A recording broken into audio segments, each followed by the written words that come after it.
Alright, hey everybody, my name is Mike, welcome back once again. And today we're going to be doing a continued video, I guess you could call it a continued video, from the color theory video. So anyway, what we're going to do is we're going to pretty much come up with a color theory, even though I already have one in mind for this character in particular, but we're going to come up with a color theory for this character as if I didn't already have one.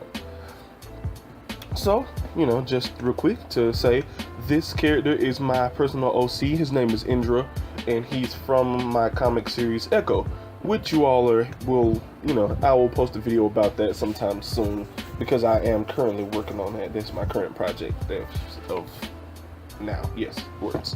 Anyway, so what we will need is 3 colors, pretty much. And so what we will need is a color for his hair, his fur and hair on his face and head. 4 colors actually, now that I think about it. Color for his hair and face. Well, fur and hair, yeah, whatever. Words, more words. Anyway, his skin and his ears, his headband right here, and his eyes. Each eye will need its own specific color. You get what I'm saying. Anyway, let me make sure I get off of this layer. Okay, and so just in case you guys might have forgotten, here's the color wheel that we made last video. And so we're going to be using just this as a reminder for how everything will go. So when coming up with a color palette for a character, a huge thing would be contrast. A huge thing to keep everything interesting would be contrast. And by having contrasting colors would be good lights and darks, and also contrasting colors in warmth, and contrasting colors in what's the word? I'm drawing a blank, sorry. Whatever. Contrasting colors in warmth and light and darkness. And that's how you would create really good contrast in an image. So let's choose purple for his fur. That's what we'll roll with, purple. This shade of purple would work. Let's use a better brush. So bump everything back up, flow and opacity. Whoa. Forgot that's not how things work. Also should do a video talking about layers as well. So let's get a better brush just to get these colors put down quicker. And I'm going to be doing this relatively rough just so you guys can get a general understanding.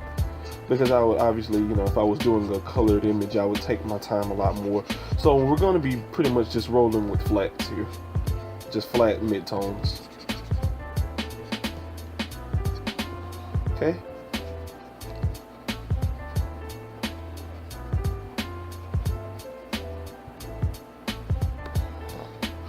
Sorry about any sorry about any sniffles. I keep saying this, it's pollen season here in Georgia, and it's been pretty rough on me. My allergies have been going pretty straight up haywire. Alright, so we have his big eraser. So we have his fur pretty much just blocked in as far as color wise. So we would go with let's pick a color for his skin. We have this purple. Let's go with a blue. No, let's go with the blue.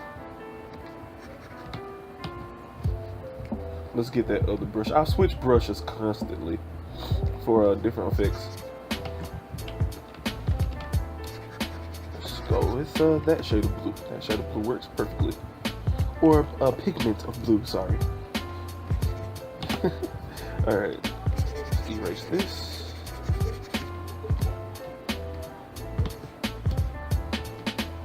And for anybody who's wondering what program this is, hold on one second. Let me put this skin in a new layer. So for anybody who is wondering what program this is Adobe Photoshop CS6. And as far as my hardware that I'm using, no, excuse me, as far as my hardware that I'm using a Wacom tablet. I think it's the Intuos tablet, if I'm not mistaken.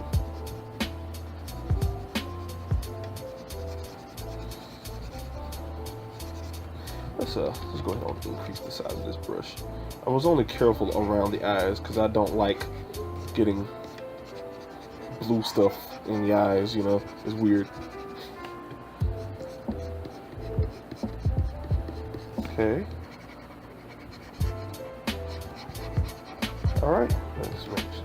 Yep, alright, let's see, we have that blue, and we have this purple. Alright, let's choose a color for his eyes and headband. So for his eyes, I'm feeling another shade of purple. I could just choose the shades like this. We'll go with that for his eyes. Something very vibrant.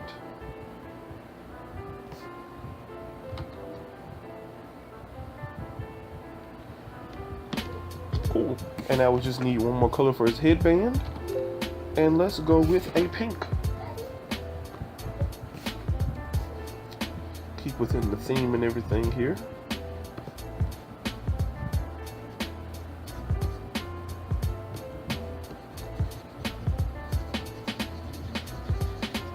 And we have it. This is a color palette. There we go.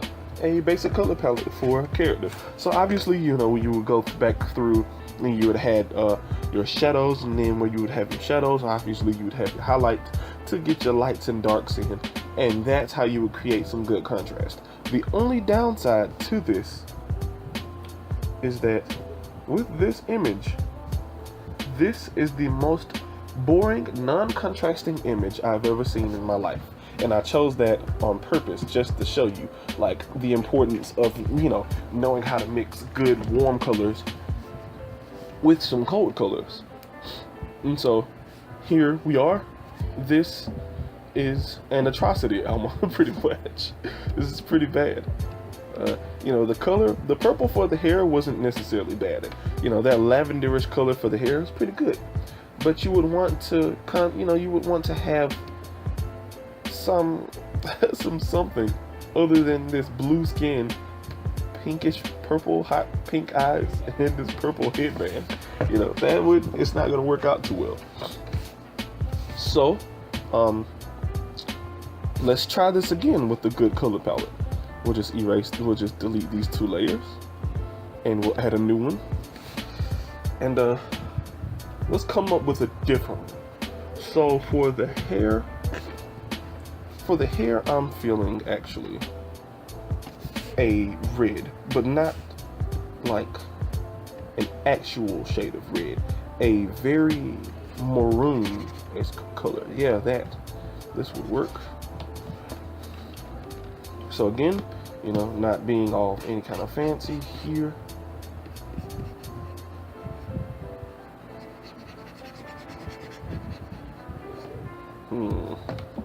Actually, I take that back. Let's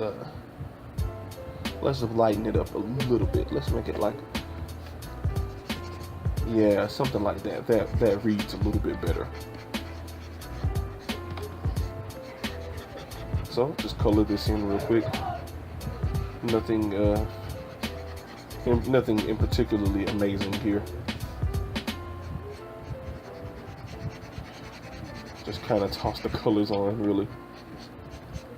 Trying to come up with some good commentary while I'm doing this, because it's actually rather difficult to talk and draw at the same time. It's something that you don't ever actually do.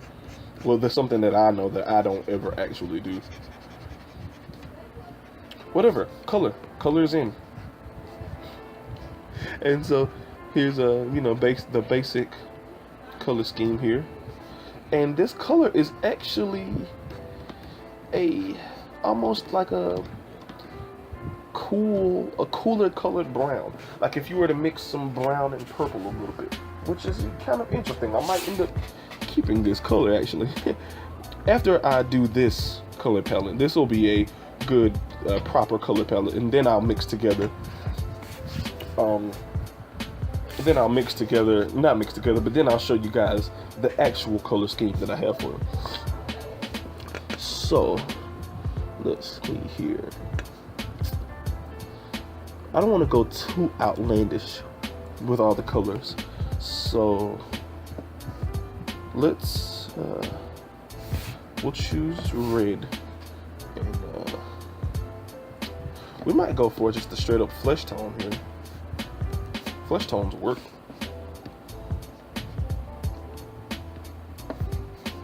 Let's move these layers around. That's not how I wanted them to be. That's also not how I wanted them to be. I don't think I know what I'm doing anymore. There we go. And I think I just messed them up again. There we go. Okay.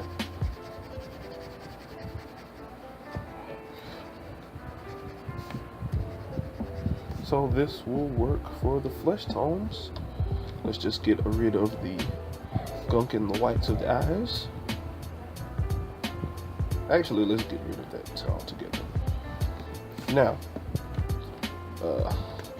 we'll add a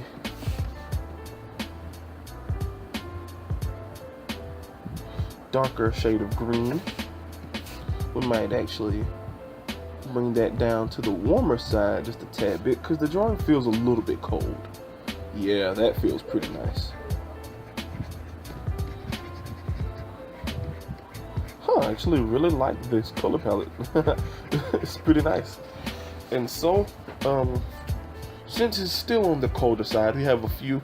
It's like it's on the muter side as far as the hair goes and the skin will go. And we would go, let's add some really popping. That was weird. Let's add some nice color that would pop a lot, like a burnt goldish for his eyes.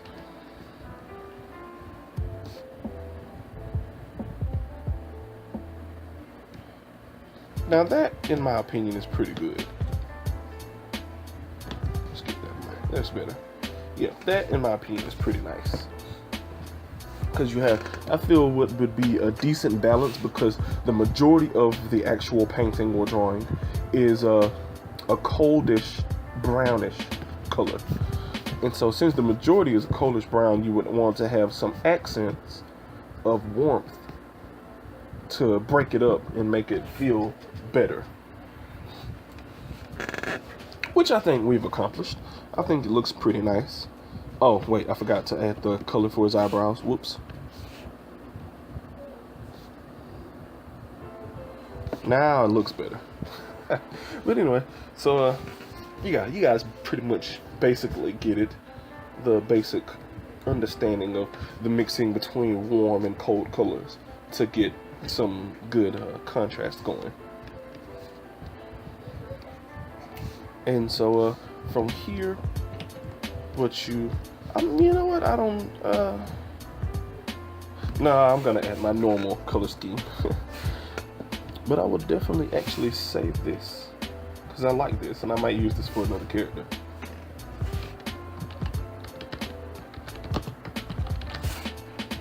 Okay, cool. So we will go ahead and delete these layers and open up a new one. And now I'll actually be showing you guys the actual color scheme. Just give me just a moment here. All right. So we'd have a almost actually that's a little too vibrant. There we go.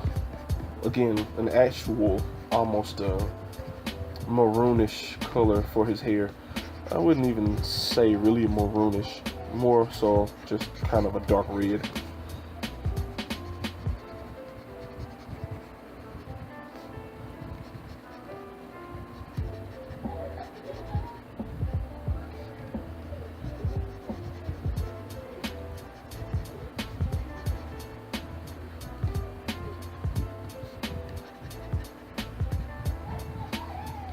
Yeah, this. Okay. Sorry, the lack of commentary. I'm trying to I'm trying to not screw this up and talk at the same time. All right, and next, let's just go ahead on and put the headband in here.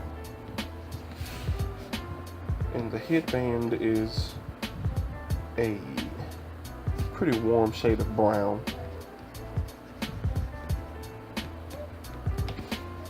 Oops, swap layers. And I still did it wrong again. There we go. And okay. Sorry.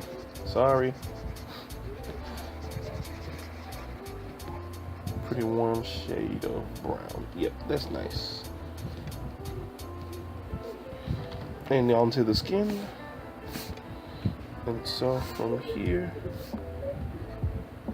choose a bit more of a cooler skin tone, cooler flesh tone. Actually, this is more so of a warmer. Nope, that's pretty much pink. That's not cool.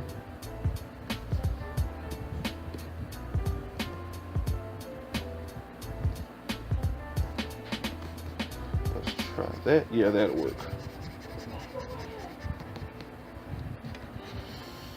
Yeah, so in comparison to like the headband and the hair, the skin is much cooler.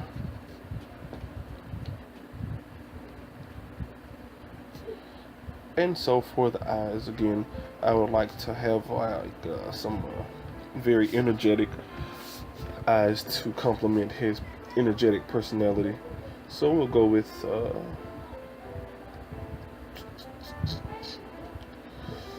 we might just go with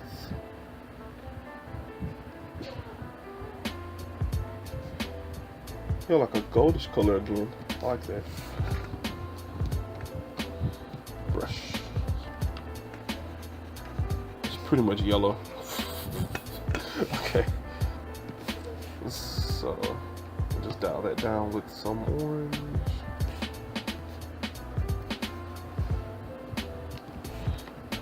Swapping brushes.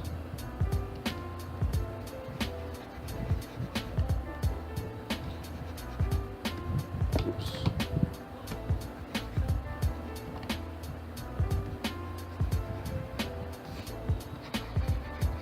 There we go, much better. And pretty much here's Indra.